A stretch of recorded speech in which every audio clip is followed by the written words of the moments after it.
মাতৃভাষা বাংলা নয় কেউ আছেন কি? হ্যাঁ, এখন অবধি সবাই বাংলাই বলে। আচ্ছা, এখন ইংলিশ আমরা যেদিন দুবাইয়ে প্রথম এসেছিলাম 4 জুন, সেদিনে দুবাইতে আমাদের এই ধরনের একটা ভক্তদের গ্যাদারিং হয়েছিল। আমরা হচ্ছে সেই গ্যাদারিং থেকে আজকে এখন পর্যন্ত নেই মনে হচ্ছে, একজনই শুধু আছে, চন্দ্রিমা। হ্যাঁ, আপনি একমাত্র আছেন। আর বাকি কেউ সেদিক দিয়ে আমাদের আগামীকাল আমার চলে যাওয়ার কথা, তো সেই জন্য শেষ দিন আবুধাবি হচ্ছে, বেশ দুটো এন্ডস গুলো একটা মিলছে আর কি, সেটা বলছি। তা কদিন থেকে থাকলাম, মানে মাঝখানে কিছুদিনের জন্য আবার বাইরে গিয়েছিলাম, আবার চলে এসেছি গতকালে। আমি জিজ্ঞেস করছিলাম যে আলোচনা কি প্রসঙ্গে হতে পারে, যে কোনো জায়গায় যাওয়ার আগে আমি জিজ্ঞেস করি যে ফোকাস অফ দ্য ডিসকাশন কিসে পাওয়া উচিত। আমার দুটো জায়গা থেকে দুরকম সাজেশন পেয়েছি, আমি চেষ্টা করবো তার কাছাকাছি যেতে। আর সঙ্গে সঙ্গে যদি পরে একটু ইন্টারাক্টিভ কিছু হয়, আপনারা কিছু প্রসঙ্গ তোলেন, আবার আলোচনা হতে পারে সেটা কি। একটা হচ্ছে আমাদের একটু ভগবত গীতা প্রসঙ্গ একটু কেউ কেউ আলোচনা করার কথা বলেছেন। আর আরেকটা সাজেশন এসছে যে আমাদের ব্যক্তিগত জীবনে যে সমস্যার কথা থাকে, সেটা ধর্মজীবনে সেটার কি সলিউশন হতে পারে। এই দুটো প্রসঙ্গতে একটু রাখার চেষ্টা করব। আগে একদিন আমরা এই বাড়িতে এসেছিলাম, সেদিন কয়েকজন ছিলেন, সেই সময় ভগবত গীতার সম্বন্ধে একটু জেনারেল আউটলাইন আমরা আলোচনা করেছিলাম।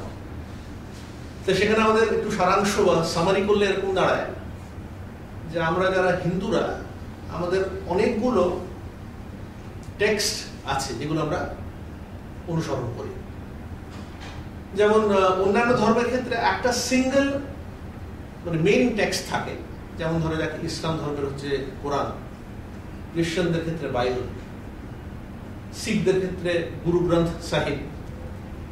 কিন্তু হিন্দুদের ক্ষেত্রে অনেকটা ফ্লেক্সিবল। আমাদের যেরকম বেদ আছে, বেদের যে অন্তভাগ যেটাকে বেদান্ত বা উপনিষদ বলে সেটা রয়েছে, তার পাশাপাশি গীতা আছে, চণ্ডী আছে।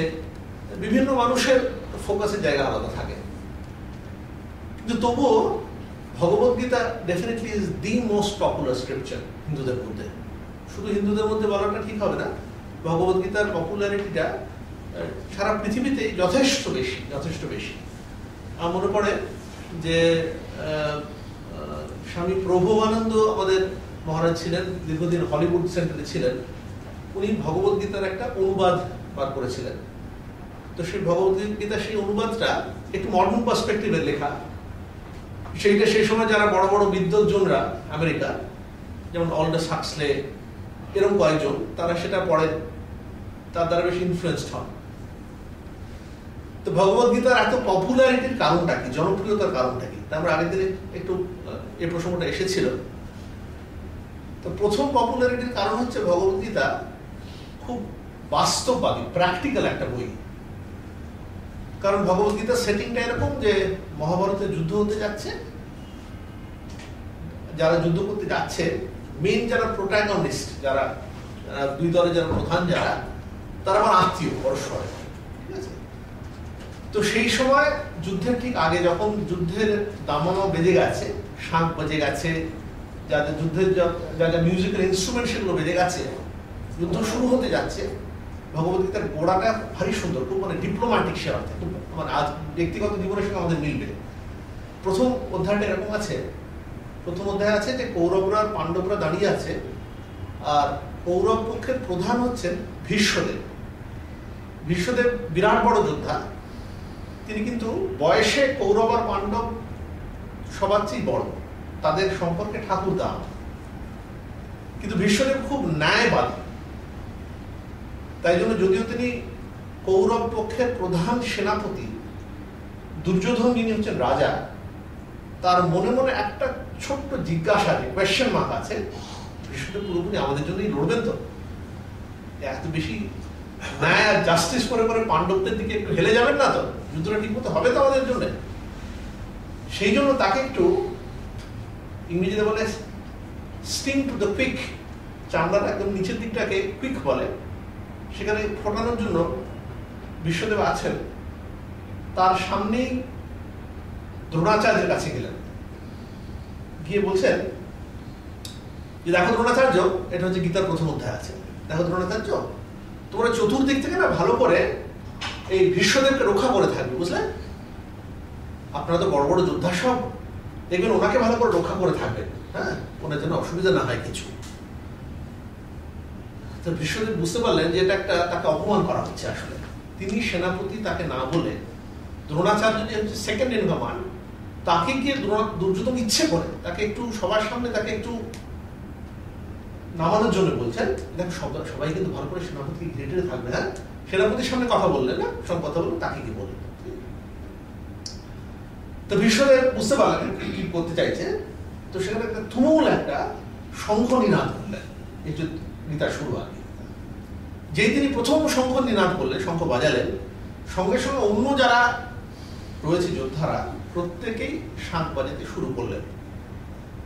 শাঁখ তখনকার দিনে খুব গুরুত্বপূর্ণ একটা জিনিস, কিন্তু এখনকার দিনের যুদ্ধে রাডার খুব ইম্পর্টেন্ট।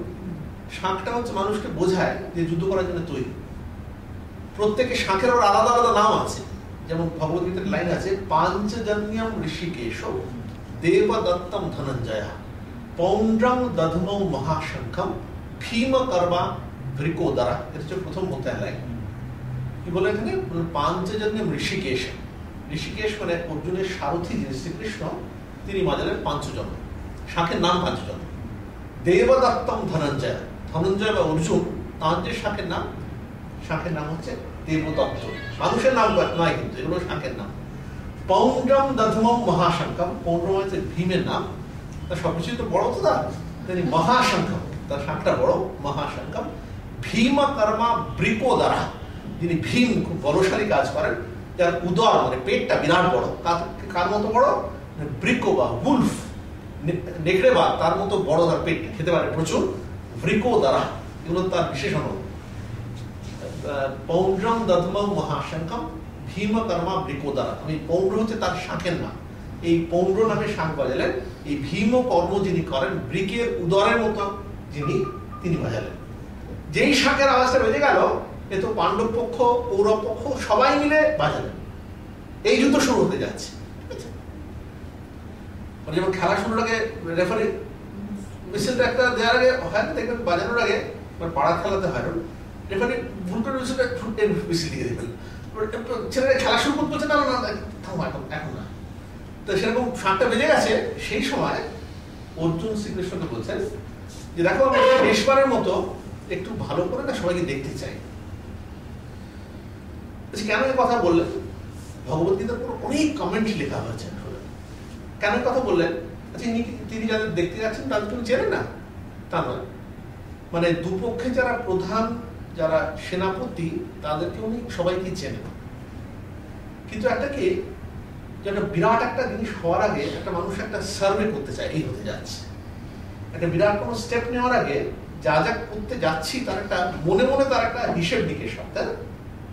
অর্জুন সেই শেষবারের মতো ভালো করে দেখতে চাইলেন, মানে মনে মনে জানেন এই যুদ্ধের পর অনেকেই বাঁচবেন না। আসলে এদের অনেকের সঙ্গে খেলাধুলো করেছেন, ছেলেবেলা থেকে বন্ধুত্ব চালে ঝগড়াঝাটিও করেছে, কারণ কৌরবরা তো তাদের ছোটবেলা থেকে দোসর, একসময় বড় হয়েছে, কিন্তু তারপর হয় তেল আর জল যেমন মেশে না, কৌরব আর পাণ্ডব কিছুদিন মেশে নানা ভাবে তাদের দুজনের মধ্যে এই যে একটা ছোটবেলা থেকে একটা বিষ বৃক্ষের বীজের মতো তাদের দুজন বড় হয়েছে একসময়।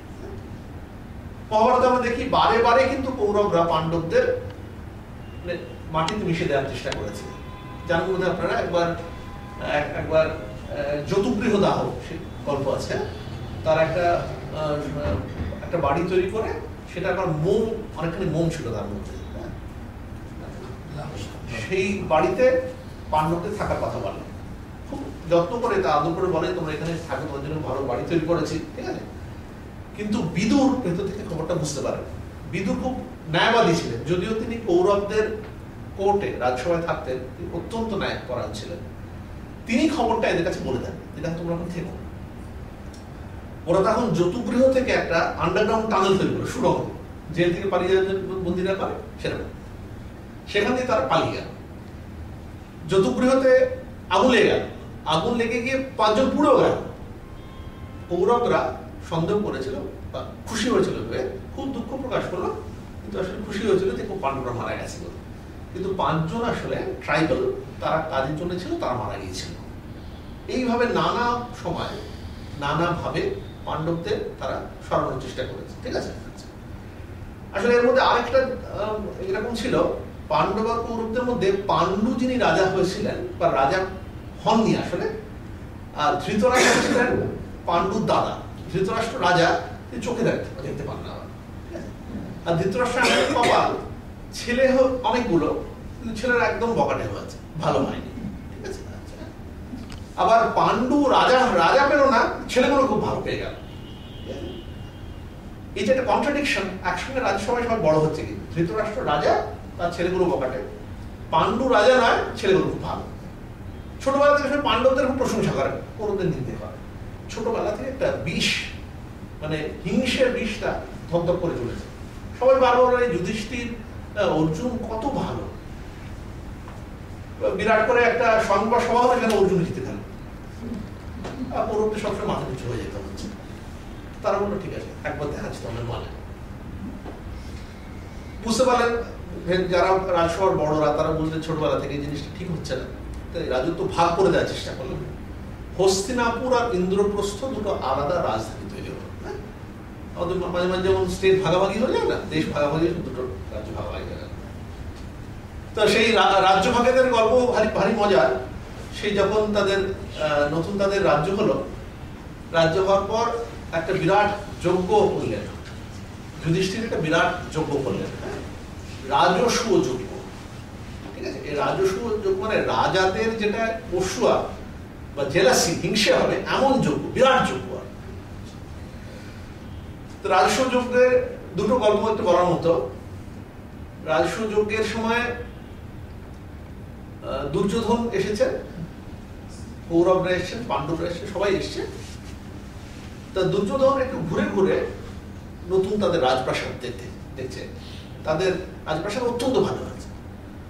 তা দুর্যোধন কোনো জায়গা দিয়ে যাচ্ছে, সেখানে দেখছে বিরাট করে সেখানে পুকুর আছে, পুষ্করিণী আছে, কাপড়টা তুলে যাচ্ছে। তারপরে উনারা বলছে না ওটা হচ্ছে পুকুর, ওটা স্ফটিক। আর কোনো জায়গায় সে সত্যি সত্যি স্ফটিক ভাবে হাঁটতে গিয়ে জলের মধ্যে চলে গেল, সেখানে এরকম হয়েছে তার, ঠিক আছে। তো লোকের কাছে একটা তার অপমান হচ্ছে, বেইজ্জত হয়ে যাচ্ছে, মনে মনে তার একটা ক্রোধ জন্মালো। এই অশ্বমেধ যজ্ঞের সময় আবার কৌরবদের আর পাণ্ডবদের যে ধিক আগুনটা একটা প্রচন্ড চলে গিয়েছে, সেটা এরকম যে অশ্বমেধ যজ্ঞের একজনকে প্রধান পুরুষ বাঁচতে হয়, যিনি হচ্ছে যেন পুরো, যেমন না মিটিং এর প্রেসিডেন্ট আমরা বাঁচি, প্রেসিডেন্টের কাজ থাকে তা নয়, প্রেসিডেন্ট বাঁচি, সেরকম এই যজ্ঞের একজন পুরুষোত্তম বাঁচতে হয়। তো পুরুষোত্তম সাধারণত আমি কি প্রেসিডেন্ট সিনিয়র ট্রেনে করি, তো যার নন কন্ট্রোভার্সিয়াল করি, সেটা সবাই বলে হ্যাঁ ঠিক আছে, আমরা তাহলে বিশ্বদেবকে করা যাবে, সিনিয়র লোক সব আছে, ঝড়াঝাটির মধ্যে ঠিক আছে। তাই বিশ্বদেবের কাছে এখন গিয়ে বললো, বিশ্বদেব বললো না আমি পুরুষোত্তম হতে পারি, আমার কে হবে? বলে একজনই হতে পারে, তার নাম বাসুদেব। শ্রীকৃষ্ণ কিন্তু বয়সে অর্জুনের সঙ্গে সমান, আসলে সবাই একটু কৌরব করে বিরক্ত, ওরা কম বয়স, অনেকে কে পুরুষোত্তম করা যায়। তো বিশ্বদেব বলেছেন যখন আর কিছু করার নেই, তো কৌরব পক্ষের মধ্যে কৌরব পক্ষের একজন সহানুভূতিশীল হচ্ছেন শিশুপাল। তো তিনি সভায় উঠে সরাসরি শ্রীকৃষ্ণের নিন্দে করতে শুরু করলেন, বলে যে দেখো এ তো নিজের রাজাই না, কোনো জায়গায় নিজের মামাকে নিজে হত্যা করেছে, ঠিক আছে, বলে নানা রকমের তার নিন্দে করতে লাগলো। সবাই ধৈর্য ধরে শুনল। শ্রীকৃষ্ণ অনেকক্ষণ ধৈর্য ধরে শুনে তার শিশুরা বলা হয়ে উঠলেন, উঠে বললেন যে দেখুন এই যে বললো না শিশুপাল, আমার সম্পর্কে বিস্তৃত ভাই হয়। তো যখন জন্মেছিল একটা ভবিষ্যৎবাণী হয়েছিল যে ওকে আমি হত্যা করবো, কিন্তু ওর মা আমাকে খুব করে এসে বলে, আমার পিসি, যে তুমি এটা করো না। তাই আমি বললাম দেখো তো কিছু করার নেই, তবে হ্যাঁ তুমি যখন বলছো আমি একটা হবে, 100টা আমি অন্যায় সহ্য করবো বলে সেই প্রকাশ্য সভাতে শ্রীকৃষ্ণ সুদর্শন চক্রে তার মুন্ডচ্ছেদ করে দেন। শিশুপাল অত্যন্ত তেজি রাজা ছিলেন, ঠিক আছে, তাই বাকিরা আর তো বাধ্য হয়েই শ্রীকৃষ্ণকে পুরুষোত্তম বলে মেনে নিল, কারণ প্রকাশ্য সভায় তার মুন্ডচ্ছেদ করে দেন। আচ্ছা, একটা ঘটনা হলো।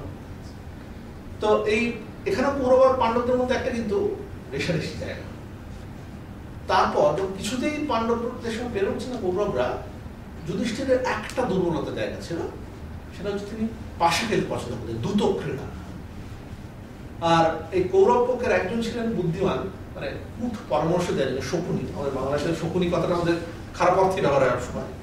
তো এই শকুনি পরামর্শ দিলেন দুর্যোধনকে যে দেখো এই একটা জায়গায় ও হচ্ছে দুর্বল, যুধিষ্ঠির মধ্যে যাও।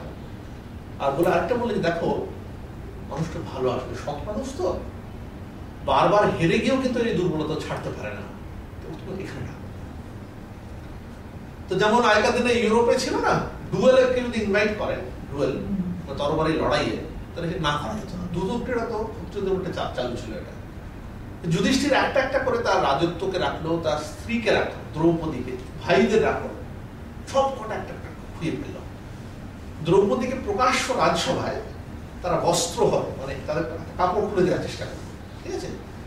তো সেই সময় ভীম আর অর্জুন দুজনে সংকল্প করলেন যে আরেকটা ঘটনা হলো, দুর্যোধনের এক ভাই ছিল, তার দুঃশাসন, দ্রৌপদীকে উরু দেখালেন, উরু যে পা দেখালেন, ঠিক আছে। তো দুর্যোধন প্রকাশ্য তার সেই সংকল্প করলো, আমি এই দুঃশাসনের হত্যা করে রক্তপান করবো, আর এই দুর্যোধনের উরু ভঙ্গ করবো। দুর্যোধন উরু দেখিয়েছিল, উরুটা ভঙ্গ করবে, আর দুঃশাসনকে আমি হত্যা করে রক্ত খাওয়াবো। কিন্তু হলো কি, এই প্রথমবার দ্রুত ক্রীড়ায় যখন এরকম একটা খারাপ পরিণতি দিকে যাচ্ছে, রাজ্যের যারা অন্য অমাত্যরা, মিনিস্টাররা যেমন বিদুর আদি, তারা গিয়ে ধৃতরাষ্ট্রকে বোঝালো যে দেখো কিছু ঠিক হচ্ছে না, কিন্তু প্রজাবর্গরা কিন্তু পাণ্ডবকে পছন্দ করে, তোমার এই ছেলেরা যে কায়দা করে বার করে দিচ্ছে এটা কিন্তু প্রজারা পছন্দ করবে না। ধৃতরাষ্ট্র অন্ধ ছিলেন, বাইরে জাস্টিস দেখাতেন, ভেতরে কিন্তু দুর্বল ছিলেন ছেলেদের প্রতি। কিন্তু যখন এই বিদুর এসব কথা বলেন, ঘাবড়ে যায়। ধৃতরাষ্ট্র ছেলেকে গিয়ে বলে দেখো অন্যায় হয়ে যাচ্ছে, অন্যায় বুঝলে, তো বলে তুমি ফিরিয়ে দাও, জিতেছ, সামান্য একটা টেবিলে বসে করে সিদ্ধান্ত হচ্ছে আর কি, মানে ছেলে, স্ত্রী, পরিবার সব চলে যাচ্ছে। তো প্রথমবারের দ্রুত ক্রীড়ায় তাই বিদ্রোহ করে আরেকবার যুধিষ্ঠিরের যা যা ছিল সব ফেরত দেওয়া হয়েছিল। দ্বিতীয়বারের দ্রুত ক্রীড়ায় ওরা আর কোনো চান্স নিল না, ঠিক আছে। জিতে নেওয়ার পরে পরে বললো যে 12 বছরের বনবাস আর 1 বছরের অজ্ঞাতবাস হবে। 12 বছরের বনবাসের সঙ্গে অজ্ঞাতবাসটা ভারী মজার, কিন্তু অজ্ঞাতবাসের মধ্যে যদি একদিনও তোমাদের ধরা পড়ে যে তুমি কোন অবস্থায় আছো, তাহলে পুরো সাইকেল আরেকবার রিনিউ করতে হবে, পুরো সাইকেল। তো অর্জুন কিন্তু এতটা ন্যায় পড়া, অর্জুনরা এই সামনে কৌরবদের সবাইকে দেখে মনে মনে তার মধ্যে একটা অদ্ভুত দুর্বলতা এলো, করুণা এলো। আমাদের নিজেদের মনেও কিন্তু এই করুণা দুর্বলতা খুব পাশাপাশি হাঁটে আসে, ঠিক আছে। এটা আমাদের সবার জীবনে এটা শেখার মতো জিনিস। অর্জুন বললেন যে দেখো, অর্জুন তো রথের রাজা, রাজা মানে যোদ্ধা, শ্রীকৃষ্ণ সারথি। অর্জুন নিজে দুর্বল হয়ে যাচ্ছে, কাকে বলে বুঝতে পারছে না। শ্রীকৃষ্ণকে বলতে শুরু করলেন যে দেখো আমার এই যুদ্ধ করা ঠিক হচ্ছে না, এই যুদ্ধ করা মানে খাবারে যদি কেউ রক্ত মিশিয়ে দেয় সেই খাবার যেমন খাবার ঠিক নয়, আমার এই আত্মীয়গুলোকে হত্যা করে রাজত্ব ভোগ করা ঠিক সেরকমই অন্যায় কাজ হয়ে যাবে। তুমি তো আমাদের প্ররোচিত করছো যুদ্ধ করা। শ্রীকৃষ্ণ সব ধৈর্য ধরে শুনলেন। তো শেষকালে অর্জুনে থাকতে না পেরে গান্ডীব, তার বিখ্যাত ধনুক, আজকে AK-47 সেরকম গান্ডীব, ওটাকে ছেড়ে দিল। ছেড়ে দিয়ে রথের পেছন দিকে রথোপস্থা উপাবিশাত, রথের পেছন দিকটাতে বসে গেল। কিংকর্তব্য বিমূঢ়। এবার দেখুন দুদিকে সৈন্যবর্গ যুদ্ধ করার জন্য তৈরি হয়ে যাচ্ছে। প্রধান যে জেনারেল, হ্যাঁ, সে বলছে আমি যুদ্ধ করবো কি করবো ঠিক করতে পারছি। খুব একটা লাইট ভেনে একটা কথা বলছি, ঠিক আছে। 1998-এ ওয়ার্ল্ড কাপ ফাইনাল খেলা হচ্ছিল ব্রাজিলের সঙ্গে ফ্রান্সে, ঠিক আছে। তো ঠিক যখন ফাইনাল খেলা হতে যাবে তার ঠিক আগে একটা খবর উঠে গেল, না এখনো আপনারা খুঁজলে দিতে পারবেন, ব্রাজিলের তখন যে মেন প্লেয়ার ছিল তার নামও রোনাল্ডো ছিল। সেই রোনাল্ডো শরীর খারাপ মতো খেলে না। তো ফাইনালি রোনাল্ডো নেমেছিল, কিন্তু খুব ভালো খেলতে পারে। ব্রাজিল সেই খেলায় 3-0 বলে হেরে গিয়ে ফ্রান্স চ্যাম্পিয়ন হয়ে যায়। আমি এবারও যখন ওয়ার্ল্ড কাপ খেলা হচ্ছে আমি দেখলাম কেউ লিখেছে যে রোনাল্ডো নাকি ওই স্পন্সর যারা আদিদাস তাদের চাপে পড়ে খেলায় নেমেছে। যাই হোক, সেটা অন্য প্রসঙ্গ। সেটা যেমন মানে প্রচন্ড হইচই পড়ে গেল যেহেতু মেন প্লেয়ার খেলতে পারবে না বলে, এখানেও ঠিক থাকে। এটা বিরাট যুদ্ধ, মানে এরা যারা অনেক দিন ধরে যুদ্ধ শিখেছে তাদের কাছে কিন্তু বড় গ্রাউন্ড, নিজেকে প্রমাণ করা, এতদিনের যুদ্ধ আমি করেছি ভালো করে, কর্তৃয়তা। তখন আর স্ত্রী পরিবার কিচ্ছু সমস্ত চলে গেছে, এতদিনের যুদ্ধ পরীক্ষাটা দিতে যাচ্ছে, প্রাণ যায় ঠিক আছে। এটা কিন্তু শুধু তার দেশকে রক্ষা করার ব্যাপার নয়, কিন্তু ছোটবেলা থেকে যার ওরিয়েন্টেশন এখানে থাকে, যে যুদ্ধ শিখেছে, সে একটা যুদ্ধ করার মানে তাকে পরীক্ষা পাস করা, কিন্তু তখন তো প্রাণও কিছু নয়, বন্ধু বান্ধব কেউ করতো না, আমি যুদ্ধটা ভালো করে করবো, ঠিক আছে, তার এটা গোল। তখন সেই অবস্থায় অর্জুন বলছে আমি যুদ্ধ করবো, আমি যুদ্ধ করতে চাইছি না, কি করা উচিত এই অবস্থা, ঠিক আছে। আমরা যদি একটুখানি দূরে সরে নিজেদের জিজ্ঞেস করি না, এই প্রশ্নটা আসলে বাইরের একটা প্রশ্ন। তো শ্রীকৃষ্ণ তাকে কি বললেন, বলতে পারতেন যে যুদ্ধ দরকার নেই করার, ঠিক আছে। মানে আপনারা যদি একদম একটু যদি হিন্দু না হয়ে অন্য কোনো ধর্মের মানুষ হতেন, আমরা ছোটবেলা থেকে মহাভারতের গল্প জানি, আমরা সবাই জানি এগুলো কি হয়েছে, কিন্তু লোকের বলতে পারেন কথা আছে আত্মীয় স্বজন খুঁড়তো তো জানতো তো ভাই, তারা মারামারি কাটাকাটি করতে যাচ্ছে, কোথায় ভগবান শ্রীকৃষ্ণ তিনি বলে লড়ে যাওয়া ভালো করে ভাই, তিনি বলতে পারতেন মিটমাট করে নিয়ে আউট অফ কোর্ট সেটেলমেন্ট করে না, তাই না? আমরা আজকে তিনি বলেন আউট অফ কোর্ট সেটেলমেন্ট করে না ভাই, appreciate, don't wash dirty linens in public, বাইরে এসে তুমি নোংরা কাপড়গুলো কেচো না, তো যা হয় ঘরের মধ্যে কাছাকাছি করো, আর বাইরে don't wash dirty linens in public, ঠিক আছে। কিন্তু শ্রীকৃষ্ণ তা বললেন না, কিন্তু প্রথম থেকে বললেন যুদ্ধই তোমার করা দরকার। কিন্তু শ্রীকৃষ্ণ আসলে খুব ভালো আচার্য, ভালো টিচার, তিনি জানেন একদম তার শ্রীকৃষ্ণ যদি এক্ষুনি অর্জুনকে ধাক্কা দিয়ে বোঝায় যুদ্ধ করতে যাও, কাজ হবে না কিছু, সে প্রচন্ড একটা ডিপ্রেশনে আছে, ঠিক আছে, প্রচন্ড একটা মানে তার জীবনের একটা কিং কর্তব্য বিমূঢ় ভাব এসছে, ডাইলেমা, কিং কর্তব্য বিমূঢ়, কি যে কর্তব্য, হোয়াট ইজ দ্য ডিউটি, এই ব্যাপারে সে মূঢ়, ইজ কনফিউজড, কিং কর্তব্য বিমূঢ়, এই ব্যাপারটা। শ্রীকৃষ্ণ তবু কিন্তু একটু অপেক্ষা করলেন, এক্ষুনি তাকে গিয়ে বিরাট উপদেশ দিতে শুরু করলেন। অর্জুন শেষকালে গিয়ে, মানে প্রথম অধ্যায় শেষের দিকে আছে, বলছেন দেখো আমি শ্রীকৃষ্ণ কি করবো বুঝতে পারছি না, তুমি আমাকে উপদেশ দাও আমি কি করবো। মনে রাখবেন শ্রীকৃষ্ণ অর্জুন একদম এক বয়সের ছিল, একদম বন্ধু আত্মীয় পরে, কারণ শ্রীকৃষ্ণ তার এক বোন সুভদ্রা, অর্জুন তাকে বিয়ে করলেন, কিন্তু এখন তারা যোদ্ধা, একজন বড় যোদ্ধা, পৃথিবী বিখ্যাত যোদ্ধা, 1 নম্বর যোদ্ধা সারা ভারতবর্ষে, একজন সারথী। সারথী শুধু নয়, আর সারথী বলে তার রোলটাকে ছোট করে দেবে শ্রীকৃষ্ণের। শ্রীকৃষ্ণ অত্যন্ত বুদ্ধিমান, এটা কৌরবরাও জানে, পাণ্ডবরাও জানে, দুপক্ষই চেষ্টা করেছিল তাদের দলে শ্রীকৃষ্ণকে টানতে।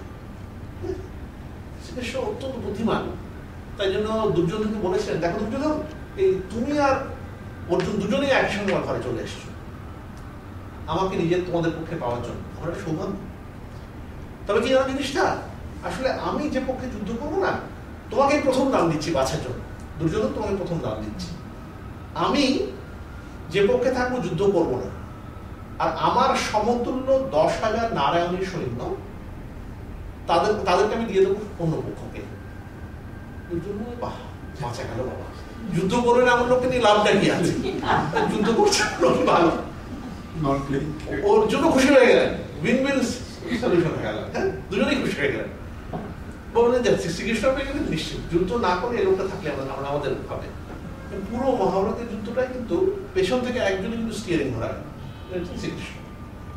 এই যুদ্ধের একদম ক্রান্তি লগ্ন সেখানে দাঁড়িয়ে তাই করলেন। প্রথমেই ভগবদ্গীতার 2য় অধ্যায় শুরু হচ্ছে এরকম, প্রচন্ড ভাবে তিরস্কার করল অর্জুন, হ্যাঁ, কারণ অর্জুন কিন্তু মানে সারা ভারতে তার শ্রদ্ধা করা থাকে, হ্যাঁ, তাকে 2য় অধ্যায়ের প্রথম শ্লোক হচ্ছে তাকে ক্লিপ বলে, ইমবেসাইল ক্লিপ বলে তাকে সম্বোধন করছে, না বলছে দেখো তোমার মধ্যে ক্লিবতা একটা শোভা পাচ্ছে না, তুমি অনেক বড় বড় যুদ্ধ জিতেছো, তুমি ভয় পেয়ে যাচ্ছ কেন, এই হৃদয়ের দুর্বলতা হচ্ছে কেন, ওঠো দাঁড়াও সাহস করো একটু, মানে এটা ছোট ব্যাকগ্রাউন্ড আছে এর, আসলে ব্যাকগ্রাউন্ড এরকম। অর্জুনরা নির্বাসনের একদম শেষ পর্বে গিয়ে বিরাট রাজার রাজসভায় বসবাস করছিল। রাজসভায় একটা খবর এলো যে বিরাট রাজার সমস্ত গোধন নিয়ে কৌরবরা চলে যাচ্ছে। বিরাট রাজার অনেক গরু ছিল, কিন্তু যুদ্ধ করার লোক ছিল না। বিরাট রাজার একটা ছেলে ছিল, তার উত্তর, সে তখন রাজসভায় এসে অন্তঃপুরে গিয়ে মহিলাদের কাছে বলল, আরে আমি যদি একটা ভালো সারথি পেতাম না, একাই আমি যুদ্ধ করে হারিতে হবে। সবাই চুপ করে আছে, কেউ কিছু বলছে না। ক্রাইসিস অবস্থা, কৌরবদের মানে ঘোড়ার আওয়াজ, শঙ্খ ধ্বনি সব শুনতে পাচ্ছে, রাজাদের একদম ত্রাহি ত্রাহি অবস্থা। তখন কৌরবরা মানে সাংঘাতিক, তারা ভীষ্ম, দ্রোণ, দুর্যোধন, শকুনি, এরা তো কি লড়াই করবে এদের সঙ্গে। তখন উত্তরের বোন, তার নাম উত্তরা, তাকে একজন নাচ শেখায়, তার নাম হচ্ছে বৃহন্নল। সে নাকি নপুংসক, সে রাজসভায় নাচ শেখাতে এসছে। তো সে হঠাৎ গিয়ে বলছে, আমি সারথির কাজ জানি, আমাকে নেবে? তো উত্তর একটু থমকে গিয়ে বলছে, তাই নাকি, জানো? তাহলে চলো আমার সঙ্গে যাবে। তো বৃহন্নলা তখন সে সারথির কাজ করতে শুরু করলো, আর উত্তর সে ধনুর্বাণটা নিয়ে যুদ্ধ করতে যাচ্ছে। যেই রথটা গিয়ে বনের মধ্যে ঢুকেছে, বনের অন্য দিকে কৌরবরা দাঁড়িয়ে রয়েছে, তাদের আওয়াজ শোনা যাচ্ছে। উত্তর রথ থেকে নেমে পালাতে শুরু করলো। বৃহন্নলা পালাচ্ছে বলে, না না, আসলে কৌরবদের সঙ্গে আমি লড়াই করবো, এটা সম্ভব? তুমি যে বললে সবার সামনে, আমি তো রথ চালানোর জন্য এসেছি তোমার কাছে। বলে, না, আমাকে ছেড়ে দাও, আমি দেশে পারবো না। তুমি একটা কাজ করো, তুমি রথ চালাতে পারবে? বলে, আমি হ্যাঁ পারবো, আমি রথ চালানো শিখেছি, ঘোড়া চালাতে পারি। তো তুমি একটা কাজ, ঘোড়াটা তুমি চালো, যুদ্ধটা আমি করবো। তুমি যুদ্ধ জানো নাকি? হ্যাঁ জানি। বলে, একটা কাজ করার মানুষ, তুমি আমাকে ওই বনের মধ্যে ওই গাছটা তলা আমি নিয়ে যাবো, বনের মধ্যে সেই গাছটা তলা নিয়ে যাবো, কোটরের মধ্যে তার গান্ডিকটা রাখা আছে, সেই গান্ডিকটা নিতে পছন্দ। গান্ডিকটা নিয়ে অর্জুন তখন প্রথম ভীষ্ম আর দ্রোণাচার্য তারা যুদ্ধ করতে এসছে, তারা কৌরবদের উপর যুদ্ধ করতে এসছে। তাদের পায়ের কাছে প্রথম দুখানা তীর এসে পড়ল, ঠিক আছে? তারা চমকে গেল, এই যুদ্ধের আগে এভাবে তীর দিয়ে প্রণাম জানালো, সেটা তো বিরাট যোদ্ধারা করতে পারে, তো অর্জুন করতে পারে। অর্জুনের এখান থেকে কোথায় আসবে? ও তো নির্বাসনে আছে, না এটা অর্জুন হবে না। তো সেই যুদ্ধে অর্জুন একা কৌরবদের মানে ছত্রহায় করে দিল, একা। শুধু তাদের হাতি, ঘোড়া সেগুলোকে ছেড়ে দিল, আর তাদের প্রাণে মারল না, তার কোন রকম প্রাণ নিয়ে পালিয়ে গেল। তারা বুঝতে পারলো এটা অর্জুন ছাড়া কেউ হতে পারে। দুর্যোধনের কূট বুদ্ধি। দুর্যোধন বলে, আমাদের কিন্তু শর্ত ছিল এরকম, যদি আমরা তাকে অজ্ঞাতবাসের মধ্যে ধরতে পারি, তাহলে আরেকবার সাইকেলে যেতে হবে, বার করা এক বছর নিশ্চয় হয়। তো হিসেব টিসেব করে নকুল সহদেব, অর্জুনদের ভাই, এরকম গণনা খুব ভালো জানতো। আজকের দিনের মধ্যে ক্যালেন্ডার বেরোয় তো ঘরে ঘরে, তাই গণনা করে বেরোলো, ওটা ছিল নির্বাসনের শেষ দিন, মার্জিনালি বেড়ে গেল। কিন্তু সেই অর্জুন আজকে যুদ্ধ করার সময় কৌরবদের কাছে আজকে তিনি নারাজ হয়ে যাচ্ছেন, ঠিক আছে? শ্রীকৃষ্ণ তাই থেকে বলছেন, ভয় পাচ্ছ না, অনেক যুদ্ধ তুমি জিতেছ বলে। তখন তাকে প্রথমে তাকে আমাদের হিন্দু ধর্মের মধ্যে অনেকগুলো আসলে ধর্মের অনেকগুলো সোপান আছে, হ্যাঁ, ইউনিল্যাটারাল নয় আমাদের ধর্ম। আমাদের সেদিনও লন্ডনে গিয়ে আলোচনা করছিলাম যে আমাদের বেশিরভাগ ধর্ম হচ্ছে ডুয়ালিস্টিক, মানে দ্বৈতবাদী, যেখানে ভগবান আলাদা আর আমি আলাদা, ঠিক আছে? ভগবান হচ্ছেন উপরে সিংহাসনে বসে আছেন, তিনি ডে অফ জাজমেন্টে সবাইকে আশীর্বাদ করবেন, ঠিক আছে তোমার সব পাপ নিলাম, তিনি ওপরে, আমি আলাদা, হ্যাঁ।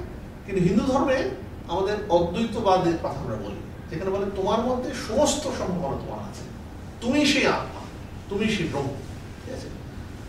যদি আমি সাধারণ মানুষের মধ্যে, আমি তো কথা বুঝতে পারছি না, ব্রহ্মটা শুনতে ভালো লাগছে, ঘর থেকে বেরিয়ে ভুলে যায় আসলে। ঘর থেকে বেরিয়ে গেলে আমরা রাস্তায় গেলে আবার অটোরিক্সা বা ট্যাক্সির সঙ্গে ঝগড়া হয়ে যায়, বাড়িতে গেলে ছেলে মেয়েকে ধমক দিতে গিয়ে মনে মনে ভাবি এত ভাবনা না দিলেই হতো, তাই না? এরকম আমাদের হয়।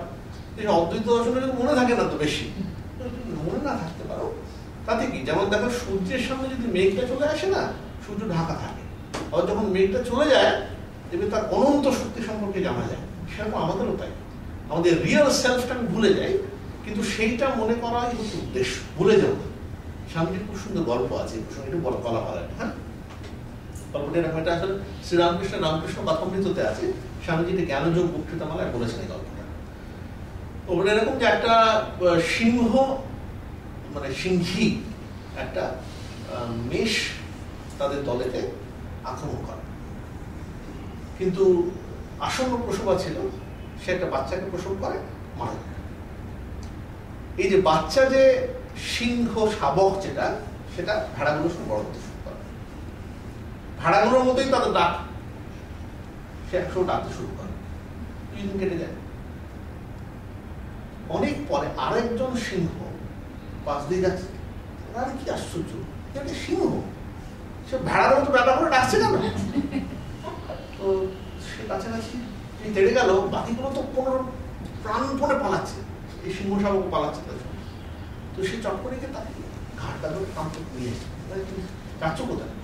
না আমি ছেড়ে দাও, আমি দলের সঙ্গে যাবো। তো তাকে টানতে টানতে নিয়ে এসে তাকে নদীর তার তীরে তার ছায়াটা দেখিয়েছে। ছায়া দেখাতে বলে, দেখো এই আমারও হাড়ির মতো মুখ, তোমারও হাড়ির মতো। একই ভয় পাচ্ছ কেন? না না আমি সেই বেড়া দলের সঙ্গে যাবো। তো স্বামীজি শেষ গল্পের শেষ জায়গাটা খুব সুন্দর। তখন তাকে অনেক মানুষের একটা মাংসের টুকরো পেলেন, পাওয়ার পর সে রক্তাক্ত মাংসের টুকরোটা যখন তার মুখের মধ্যে গুঁজে দিল, তখন তার মধ্যে সে সিংহের গর্জন বেরিয়ে এলো। তাহলে অদ্বৈত বেদান্ত সেই বলছে, দেখো তোমার মধ্যে যে সম্ভাবনাটা বারবার শুনতে হবে, হচ্ছে শ্রবণ। বেদান্ত বলে শ্রবণ, মনন আর নিধিধ্যাসন। আগে শুনতে হবে সত্যের কথা, তারপর মনে মনে কজিটেশন, বারে বারে তোলা পাড়া করতে হবে। এটা সত্যি হতে পারে? আমি তো সাধারণ মানুষ, আমি ঘোষ পরিবারে বন্দ্যোপাধ্যায় পরিবারে জন্মেছিলাম, একটা সামান্য স্কুলে পড়লাম, এখানে চলে এলাম আবুধাবিতে, দুবাইতে চলে এলাম, আমি ব্রহ্মটুকু হয় নাকি?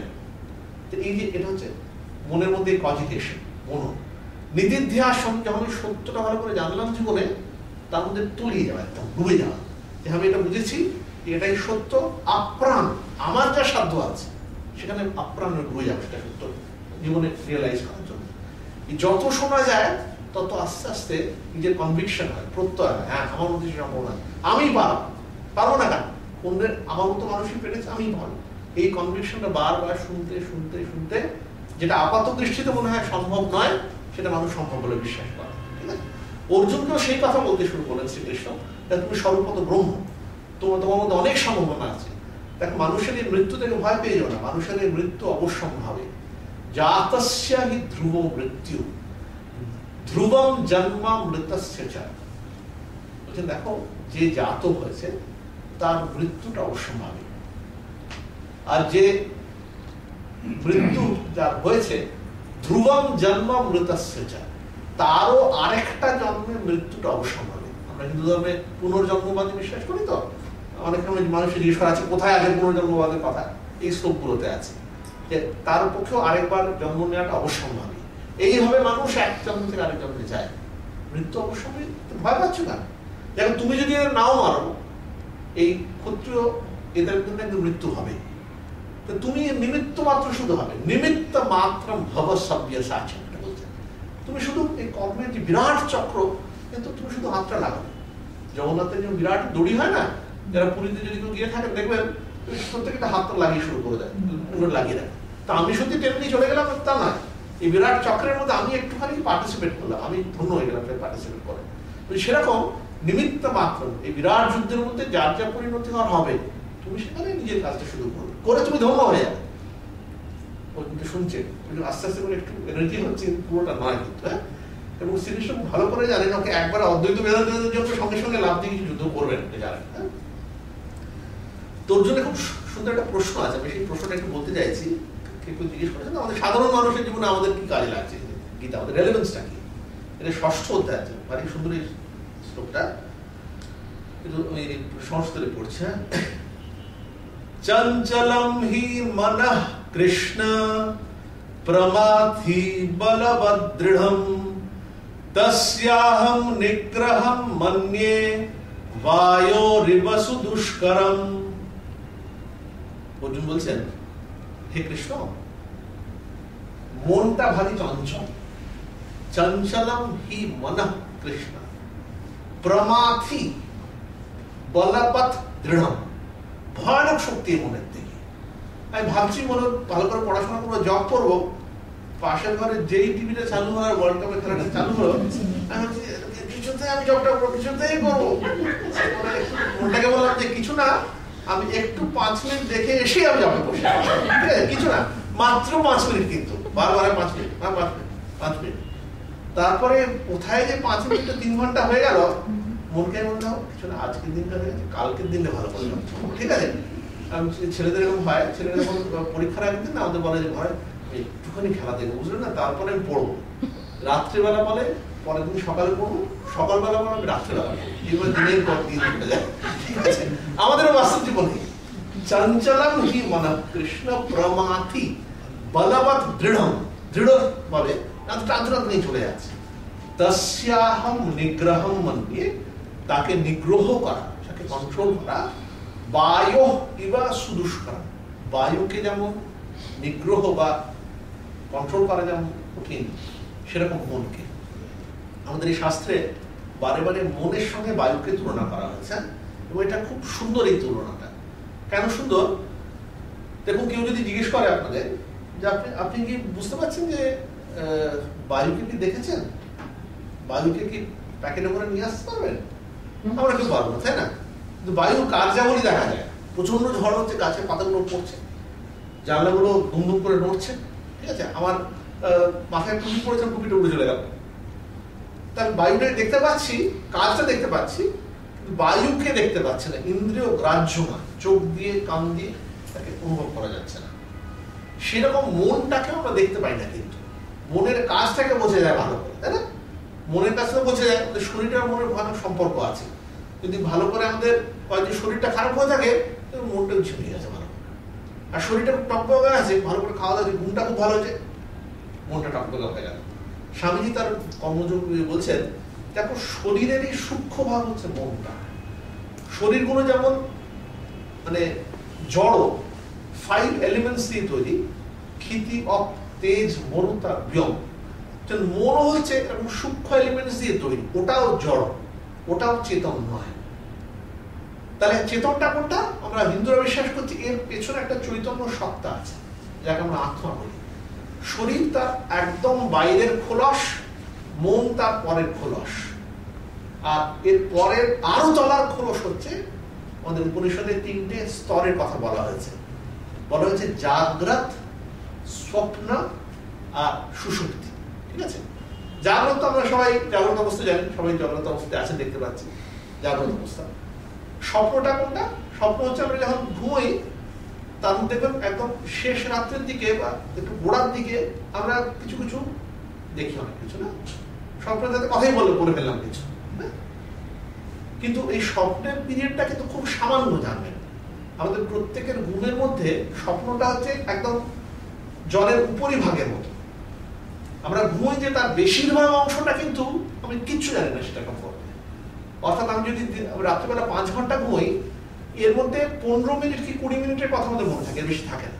নিজেরাই দেখবেন যে বাকি যে সময়টা আমি গভীরভাবে ঘুমোচ্ছি, এটাকে উপনিষদে বলে সুষুপ্তি। তাহলে জাগ্রত, স্বপ্ন আর সুষুপ্তি। সু মানে ভালো, সুপ মানে ঘুমোনো, সুষুপ্তি যেখানে খুব গভীর ঘুমোনো। উপনিষদে বলছে এই জাগ্রত অবস্থায় আমাদের শরীর আর মন দুটোই কাজ করে। স্বপ্ন অবস্থায় শরীর কাজ করছে না, চেতন ভাবে কাজ করছে না, নিঃশ্বাস প্রশ্বাস হচ্ছে, চেতন ভাবে করছে না, মনটা কিন্তু কাজ করে যাচ্ছে। মনটা কাজ করছে কি করে? আগের আগে যে ইমপ্রেশনস থ্রু দ্য বডি হয়েছে, তারই সূক্ষ্ম ভাবগুলো রয়ে গেছে, সেটা নিয়ে খেলা করছে। যেরকম উদাহরণ বলছি, অফিসে প্রচন্ড টেনশন হয়েছে, সামনে কতটা ছাত্রের পরীক্ষা আছে সামনে, সে ঘুমের মধ্যে দেখছে কে যেন ছুরি নিয়ে চলে এলো তাহলে এখন মারতে। অথবা পরীক্ষার আগে হয় দেখবেন যে এই মনে হচ্ছে আমার এই ঘন্টাটা পড়ে গেল, কে খাতাটা নিয়ে চলে গেল, ঘুমটা ভেঙে গেল, ঘেমে গেছি পুরো শরীরটা। তাহলে জাগ্রত অবস্থায় যে চিন্তাগুলো, সেগুলো সূক্ষ্ম অবস্থায় মনে রয়ে গেছে, সেগুলো অভিব্যক্তি বা বিকাশ, এক্সপ্রেশন হচ্ছে স্বপ্ন। সুষুপ্তিটা কোনটা? উপনিষদ বিচার করে বলছে, দেখো সুষুপ্তির সময় শরীরটাও কাজ করছে না, মনটাও কাজ করছে না। মনটা কাজ করছে, আবার কি অদ্ভুত কথা বলছেন। দেখো না, উপনিষদ বিচার করে বলছে, বিচার করে দেখো, তুমি আগের দিন রাতে 10:30টায় ঘুমোতে গেলে, তখন মনটা খুব অ্যাজিটেটেড হয়েছিল, ঝড়া হয়েছিল আসলে রাত্রিবেলা বাড়িতে। ঘুমোতে গেলাম, বাজে ছিল আসলে, রাত্রিতে কেটে গেল, ঘুম থেকে উঠলাম, যে ঝরঝরে শরীর, বেশ মনটা খুব ঘুরে হয়ে গেল, ভালো। তো দেখো মনটা তো পাল্টে গেল, আগের দিনে ছিল খুব ভারী ভারী ছিল, ঝগড়া হয়েছিল, আজকে মনটা ঘুরে গেল। শরীরটাও কালকে ছিল 25শে জুন, আজকে হবে 26শে জুন, শরীরটা তো পাল্টে গেল। আজকে বায়োলজিও বলছে যে আমাদের অনেকগুলো সেল নতুন করে সৃষ্টি হয়েছে, বেশ কিছু সেল সেগুলো মারা গেছে।